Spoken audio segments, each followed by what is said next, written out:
This is the first of the presentations and worksheets to support the Yale lecture by Professor Freeman, Being a British American. I provide a link to the YouTube clip that's shown there on the top of the film, and students are going to work their way through what it meant to be both a British and American, living in pre-revolutionary America, looking at the similarities and the differences, the religious pluralism, diversity, the impact of the Great Awakening on an already deeply religious country, and their preciousness about preserving their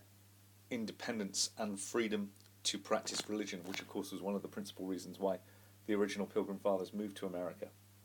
The Great Awakening, how that affected America, and then we start to look at some of the sociological demographic differences, the nature of Americans, the very fact that people that were leaving Britain to go to a new world to forge their lifestyle in the wilderness were likely to be risk takers, maybe not as conservative as maybe their cousins back home in England. They would be more likely to own landowners, either because they initially went there to have land or because of indentured service, and they would have earned their land. And of course, land was the price of the vote. Consequently, the maturity of the American colonies, to all intents and purposes, they were self-governing.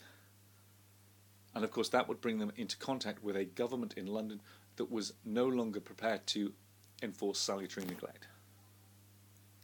On the second, complete the table, summarising what is discussed in this particular lecture and how all of these factors would consequently lead to a clash with the British and London when Parliament starts to enforce change on the colonies after the end of the 7 Years' War.